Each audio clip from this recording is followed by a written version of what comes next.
تمام دوستوں، بہنوں اور بزرگوں کو السلام علیکم۔ کی محمد سے وفا تو ہم تیرے ہیں، یہ جہاں چیز ہے کیا لوح و قلم تیرے ہیں۔ دوستو، عموماً شعر و شاعری مبالغہ آرائی کا دوسرا نام ہے، لیکن ہمیں علامہ اقبال کا یہ شعر ہر دور اور ہر موقع پر درست ثابت ہوتا نظر آتا ہے۔ بے شک یہ دنیا اور آخرت اسی کی ہے کہ جس نے محمد عربی صلی اللہ علیہ وآلہ وسلم کی پیروی کی اور ان سے وفا نبھائی، جبکہ وہ لوگ جو حضور اکرم صلی اللہ علیہ وآلہ وسلم کی تعلیمات اور ان کی ختم نبوت کے منکر ہوئے، نہ تو دنیا میں ان کی زندگی امن و عافیت سے گزری اور نہ ہی مرنے کے بعد ان کو چین و سکون میسر آ سکا۔ دوستو، ہم قادیانیوں کی زندگی، ان کی رسومات اور عقائد کے بارے میں پہلے بھی بہت سی ویڈیوز بنا چکے ہیں، لیکن آج ہم اپنی اس ویڈیو میں آپ کو یہ بتائیں گے کہ قادیانی مرنے کے بعد اپنے مردوں کے ساتھ کیسا بدترین سلوک کرتے ہیں۔ قادیانی اپنے مردوں کا حساب و کتاب خدا اور یوم آخرت پر نہیں چھوڑتے، بلکہ یہ ان کی جنت و جہنم کا فیصلہ ان کے مرنے کے فوراً بعد ہی کر دیتے ہیں۔ قادیانیوں کی مرکز ربوہ، جو اب چناب نگر کہلاتا ہے، میں واقع قادیانی قبرستان، جسے بہشتی مقبرہ کہتے ہیں، اس قبرستان میں جنت اور دوزخ کے نام سے الگ الگ سیکشن کیوں بنے ہوئے ہیں؟ وہ کون سے قادیانی ہیں جنہیں جنت نامی قبرستان میں دفنایا جاتا ہے، اور وہ کون سے بدنصیب قادیانی ہیں کہ جو جہنم نامی قبرستان کے مکین بنتے ہیں؟ تو چلیے شروعات کرتے ہیں اپنی اس معلوماتی اور حیرت انگیز ویڈیو کی۔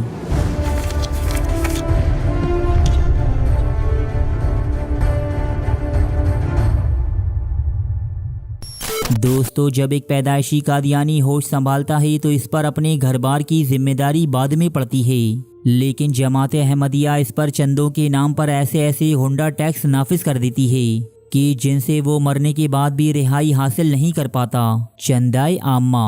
جس میں ہر احمدی اپنی آمدن کا 16واں حصہ جماعت احمدیہ کے لیے وقف کرتا ہے۔ اس کے علاوہ چندائے وصیت، چندائے جلسہ سالانہ، چندائے تحریک جدید، چندائے وقف جدید، چندائے انصار اللہ، چندائے خدام الاحمدیہ، چندائے اطفال الاحمدیہ، چندائے لجنہ عملہ، چندائے مساجد بیرون ممالک اور یتیموں، مسکینوں، بیواؤں اور سانحات کے نام پر نہ جانے کتنے چندے قادیانیوں سے لیے جاتے ہیں۔ ہمارے دینی عقائد کے مطابق جب کوئی مسلمان مرتا ہے تو فرشتے اس سے 3 سوال پوچھتے ہیں کہ تیرا رب کون ہے، تیرا دین کیا ہے اور تیرے نبی کون ہیں؟ لیکن قادیانیوں میں ایسا کچھ نہیں ہوتا، کیونکہ جماعت احمدیہ میں چندہ یعنی پیسہ اللہ، دین اور نبی سے کہیں زیادہ بڑھ کر ہے۔ نعوذ باللہ۔ قادیانی عقیدے کے مطابق جب کوئی احمدی مرتا ہے تو خدا اس سے صرف 2 سوالات کرتا ہے کہ کیا تم نے اپنے دین کی تبلیغ کی تھی اور کیا تم نے اپنی جماعت کو تمام چندے دیے تھے؟ سنیے یہ قادیانی مبلغ اس بارے میں کیا کہتے ہیں۔ جب کوئی احمدی فوت ہوتا ہے، اللہ تعالیٰ اس سے 2 باتیں پوچھتا ہے۔ پہلی یہ تبلیغ کی تھی اور دوسری یہ چندہ دیا تھا۔ اگر احمدی جواب دے میں نے تبلیغ بھی کی تھی، چندہ بھی دیا تھا، خدا کہتا ہے جاؤ بہشتوں میں داخل ہو جاؤ۔ پیسہ ہی پیسہ ہوگا۔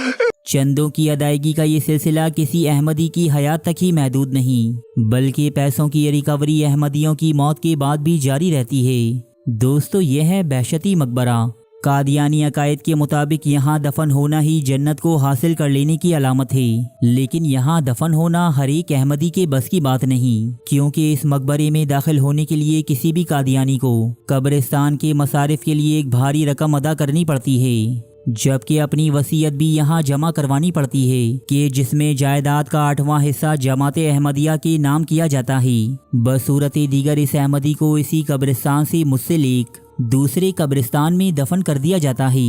جیسے یہ لوگ دوزخ کا نام دیتے ہیں۔ یہاں قبریں بے ہنگم انداز میں تعمیر کی جاتی ہیں، جبکہ صفائی ستھرائی کا بھی کوئی خاص انتظام نہیں، لیکن اس کے برعکس جنت نامی قبرستان میں صفائی ستھرائی بہترین ہے اور ہر قبر ایک نظم و ضبط اور ترتیب سے بنائی جاتی ہے۔ تو یہاں پہ قبرستان موجود ہے جو 2 حصوں میں ڈیوائڈ ہے، تقسیم کیا ہوا ہے۔ ایک قبرستان کو جنت اور دوسرے کو دوزخ کے نام سے یاد کیا جاتا ہے۔ جی، یہ قبرستان کا وہ پہلا حصہ ہے جس کا ہم آپ کو وزٹ کروا رہے ہیں، چونکہ یہاں پہ صفائی کا کافی ناقص انتظام ہے اور قبروں کی بھی ارینجمنٹ کافی خراب ہے، آگے پیچھے بنی ہوئی ہیں اور بیچ میں سے کافی گیپ ہے، اور یہاں پہ کافی گھاس اور جڑی بوٹیاں بھی اگی ہوئی ہیں، جس کی وجہ سے ان دونوں قبرستان میں بہت زیادہ ڈفرینس ہے۔ ناظرین، ہم آپ کو جنت نامی قبرستان کا اندرونی حصہ دکھانے کے لیے تھوڑا ہائٹ پہ آئے ہیں، تو یہاں پہ آپ اس کا اوور آل ویو دیکھ سکیں گے،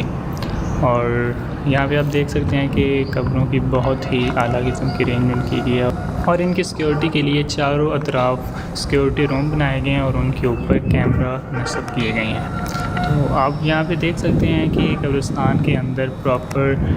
سڑکیں بنائی گئی ہیں اور ان کے ارد گرد پودے لگائے گئے ہیں۔ بھلے ہی کسی انسان نے اپنی زندگی جماعت احمدیہ کے لیے وقف کر دی ہو، لیکن آخر میں اس کے پاس انہیں دینے کے لیے مال و دولت نہ ہو، تو اسے بھی ایک عام قبرستان جسے یہ دوزخ کا نام دیتے ہیں میں دفن کر دیا جاتا ہے، یہاں تک کہ اس کی آل اولاد اپنے اثاثے فروخت کر کے یا کسی سے ادھار لے کر یہ رقم ادا کرتی ہے، اور پھر اس میت کو دوزخ سے نکال کر جنت میں شفٹ کر دیا جاتا ہے۔ یہ تمام روایات آپ ان محترمہ کی زبانی سنیے جو کبھی ایک قادیانی ہوا کرتی تھیں۔ وصیت کرتے ہیں یہ لوگ، پوری زندگی پیسے دیتے ہیں کہ ہم جنت میں داخل ہوں گے، اور علیحدہ سے بہشتی مقبرہ بنا رکھا ہے۔ تو جن لوگوں کے بھی پیسے تھوڑے سے کم ہوتے تھے ان کو وہاں پہ نہیں دفن کیا جاتا تھا، حالانکہ وہ پوری زندگی اپنی آمدن کا حصہ باقاعدہ دیتا رہا۔ اگر تھوڑے سے پیسے کسی بیماری کی وجہ سے یا بڑھاپے کی وجہ سے یا پریشانی کی وجہ سے وہ ادا نہیں کر سکا تو ان کا میں رحم کہیں پہ بھی نہیں دیکھتی تھی، اور اس کو امانتاً نارمل جو عام قبرستان ہے اس میں دفن کر دیا جاتا تھا۔ اور میرے والد چونکہ بزرگ تھے اور نظر بھی کمزور تھی اور بہت دعاؤں والے آدمی تھے، ان کو انوائٹ کیا جاتا تھا کہ فلاں وقت میں آپ آئیے، وہاں سے اس میت کو اٹھا کے نکال کے پھر بہشتی مقبرہ میں اس شرط پہ داخل کیا جاتا تھا جب تک وہ اپنے بقایا جات ادا نہیں کر دیتا تھا۔ 4 دن بعد یا 5 دن بعد، تو میں چھوٹی تھی تو اپنے والد سے ضد کرتی تھی کہ میں بھی آپ کے ساتھ ضرور جاؤں گی، مجھے دیکھنا ہے۔ جب اس کو نکال کے ایک ریڑھی سی ہوتی تھی اس کے اوپر رکھا جاتا تھا، اس وقت میں میرے والد کے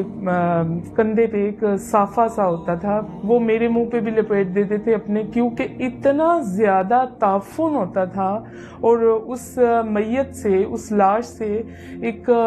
غلیظ اور بدبودار پانی پورا سفر جو ہے عام قبرستان سے بہشتی مقبرے تک چھڑکاؤ ہوتا جاتا تھا۔ دوستو، یہ کیسا مذہب ہے کہ جس میں کسی انسان کی قربانیوں اور اعمال کو پسے پش ڈال کر اس کی جنت و جہنم کا فیصلہ اس کی دولت اور چندوں پر کیا جاتا ہے، بھلے ہی وہ اپنی زندگی میں کتنے ہی سیاہ کرتوت انجام دیتا رہا ہو، لیکن قادیانی عقیدے کے مطابق جب ایک بار وہ بہشتی مقبرے میں دفن ہو گیا تو سمجھو کہ جنت کو پا گیا۔ ایکچولی بہشتی مقبرے میں دفن ہونا مرزائیوں کے بڑی اعزاز کی بات ہے، اور لیکن یہ صرف وہیں وہ دفن ہو سکتا ہے جن کے پاس پیسہ ہو، کیونکہ وہ لوگ کہتے ہیں جائیداد کا 1/8 حصہ، پھر جو ان کے جو زیورات ہوتے ہیں ان پہ پیسہ لگتا ہے، پھر ماہانہ چندے، پھر سالانہ چندے، اور ایک موٹی سی فائل جس کو وصیت کہتے ہیں وہ کمپلیٹ کروانی پڑتی ہے، اور اتنے زیادہ چندے لیے جاتے ہیں کہ وہ لاکھوں کی مد میں چلے جاتے ہیں۔ اور جب وہ میرے والد صاحب نے اور میری والدہ دونوں نے وصیت کروائی تھی، تو جب 94 میں میرے والد صاحب کی ڈیتھ ہوئی تو وہ ان کو ربوہ لے گئے۔ ربوہ میں لے گئے تو یہ جو ان کے کارکن ہیں وہ غنڈہ گردی اور بدماشی دکھاتے ہیں، اور اس ٹائم بلیک میلنگ بھی کرتے ہیں۔ تو جب کہ میرے والد صاحب کی وصیت کمپلیٹ تھی، انہوں نے کہا جی 500 روپیہ کم ہے،